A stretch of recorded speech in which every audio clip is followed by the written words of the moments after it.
आदाब नाज़रीन, प्रोग्राम अब तक आप देख रहे हैं। मैं हूं आपके साथ आसिफ रशीद, दिल्ली के स्टूडियो से बराह रास्त। नाज़रीन, आज के प्रोग्राम में सबसे पहले नजर डालेंगे कुछ बैनुल-अक़वामी खबरों पर और उसके बाद वज़ीर आज़म की तरफ से आज उस एप्लीकेशन का आगाज किया गया। वो एप्लीकेशन लॉन्च हुई जहां पर आपको कैश का कम इस्तेमाल करके, मोबाइल एप्लीकेशन का सहारा लेकर या टेक्नोलॉजी का इस्तेमाल करके आप कोई चीज खरीदना चाहें तो वहां पर भी आप रकूमात अदा करनी हो या फिर दीगर मामलात हों, ऑनलाइन इस एप्लीकेशन के जरिए होंगे। क्या कुछ पूरा ये एप्लीकेशन का मकसद है बनाने का, और सरकार की तरफ से जो आज खासतौर से वज़ीर आज़म को इस तकरीब में मदऊ किया था, वीडियो कॉन्फ्रेंसिंग के जरिए उन्होंने इस एप्लीकेशन को आज लॉन्च किया है।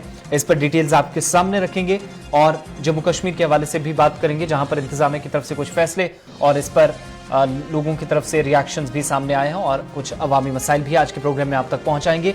लेकिन प्रोग्राम का आगाज करेंगे सबसे पहले बात तुर्की की, जहां पर जुनूब और मगरबी हिस्से में जंगलात में तकरीबन 6 रोज से आग लगी हुई है और आग अब तक तकरीबन 6 दिन गुजरने के बावजूद भी एक बार फिर बेकाबू नजर आ रही है।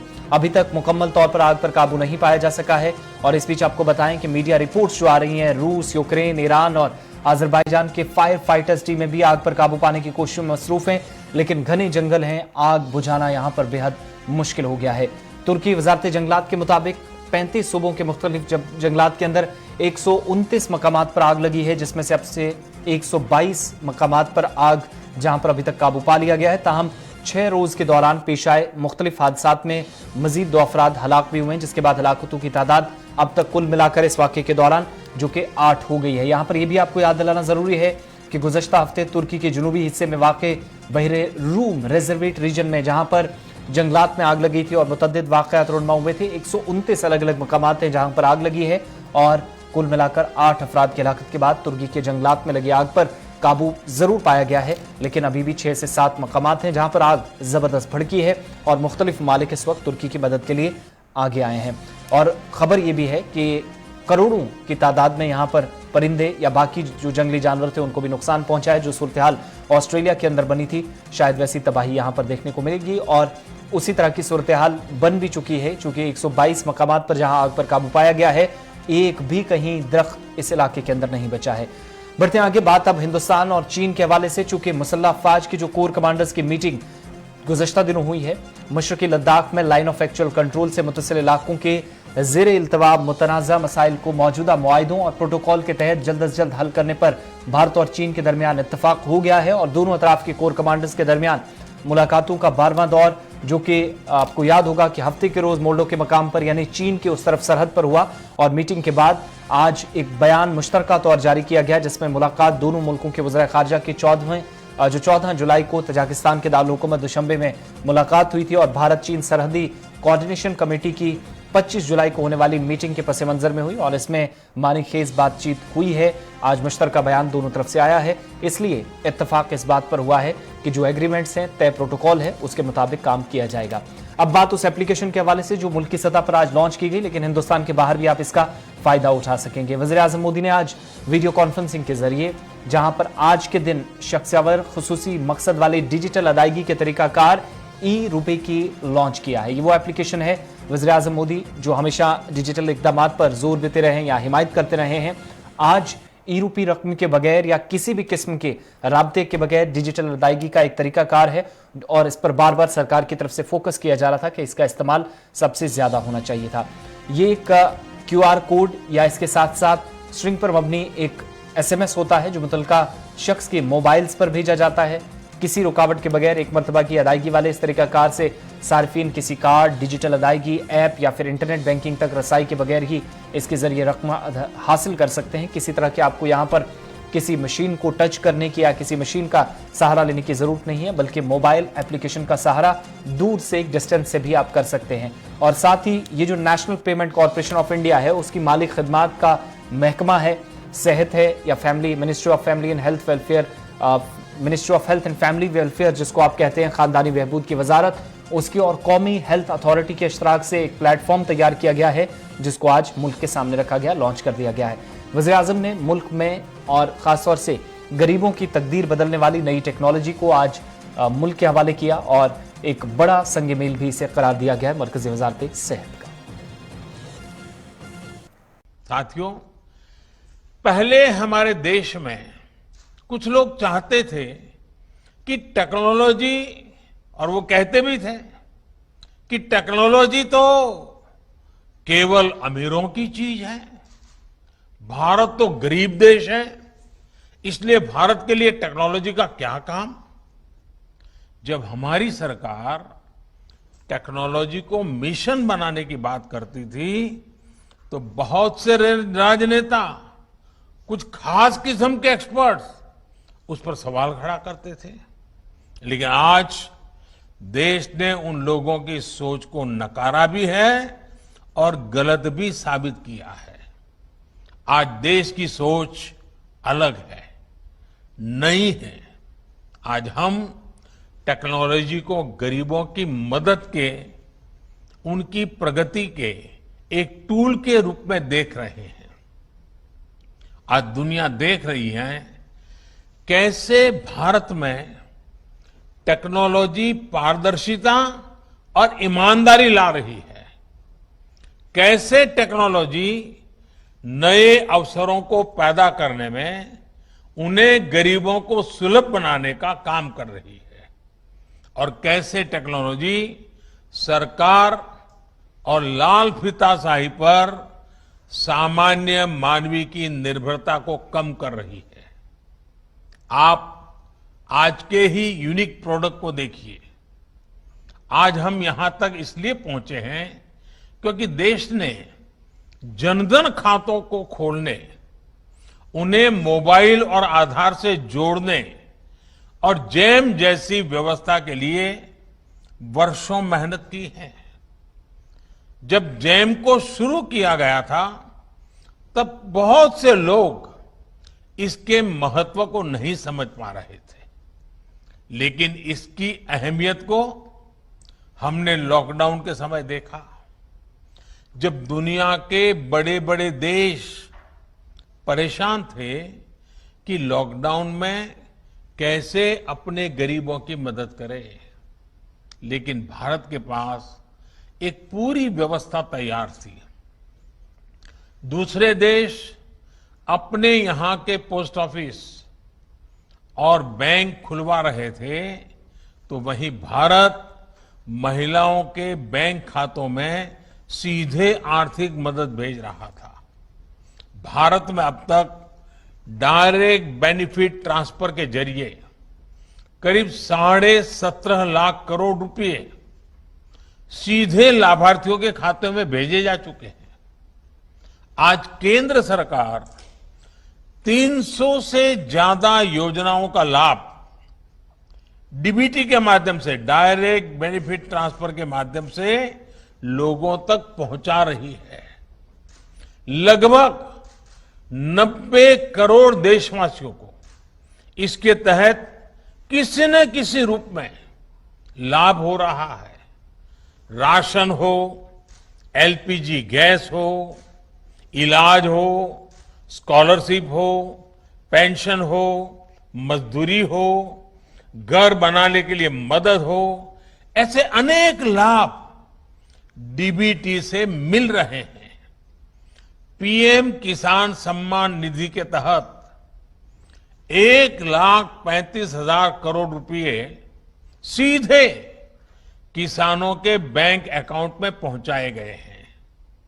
इस बार तो किसानों से जो गेहूं की सरकारी खरीद हुई है उसका लगभग 85,000 करोड़ रुपए सीधा किसानों के बैंक खाते में ही ट्रांसफर किया गया है।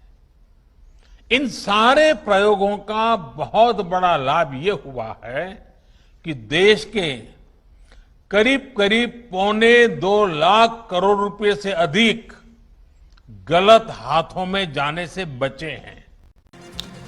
बात सरहदी जिला पुंछ के, जहां पर पुंछ के वस्त में मौजूद किला खस्ताहाली का शिकार है। कदीम किला फन तामीर के माहिरीन की अजमत और यहाँ के हुक्मरानों की आमतौर पर याद दिलाता है।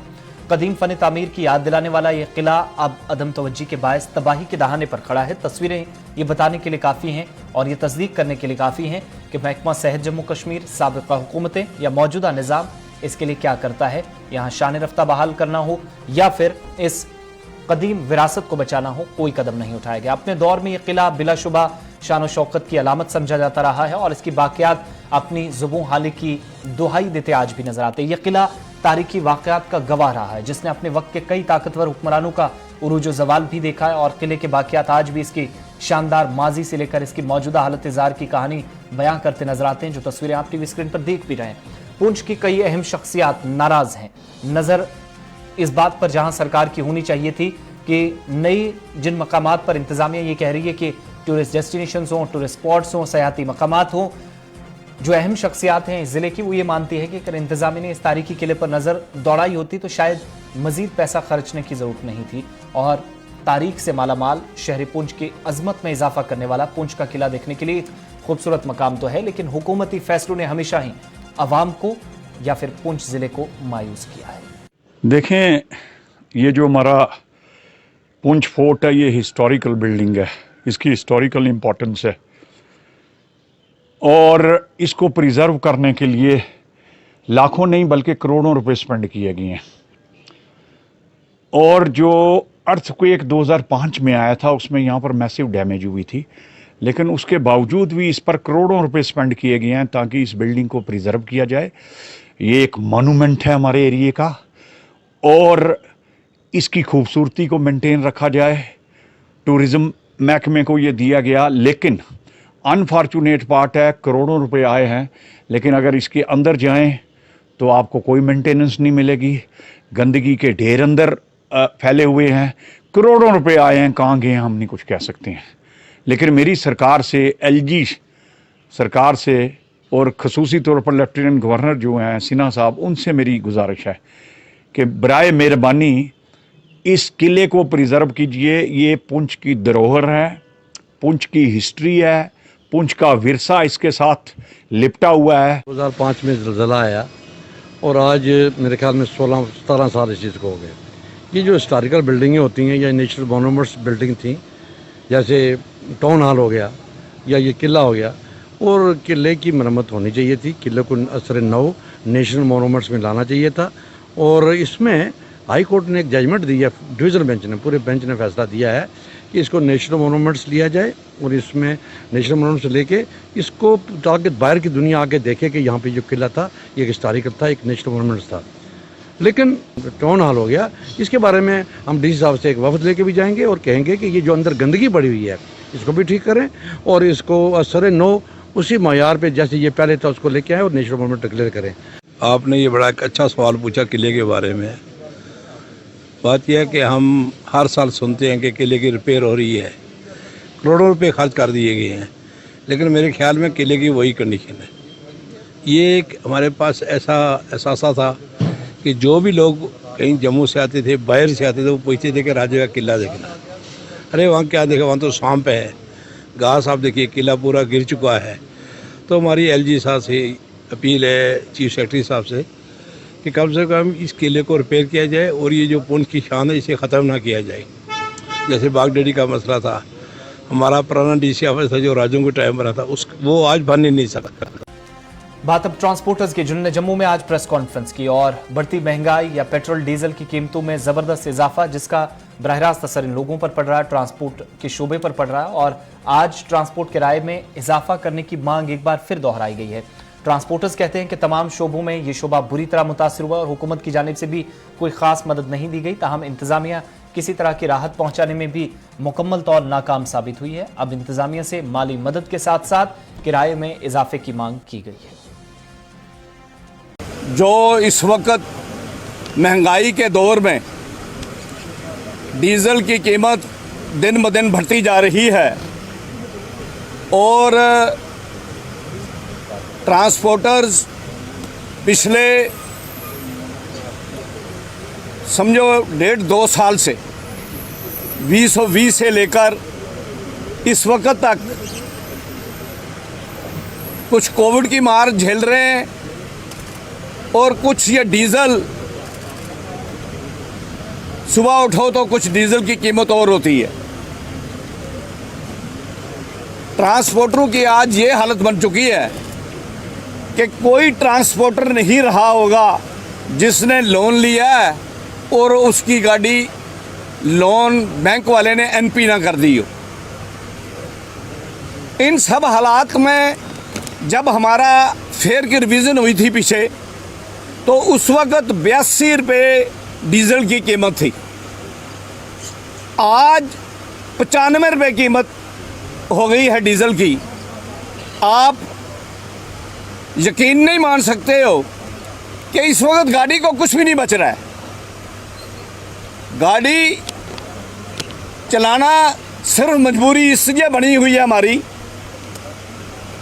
कि ड्राइवर्स जो रखे हुए हैं, जो कंडक्टर्स हैं, उनकी तनख्वाह देनी है और उनके जो खर्चे हैं ताकि वो अपने परिवार को पाल सकें।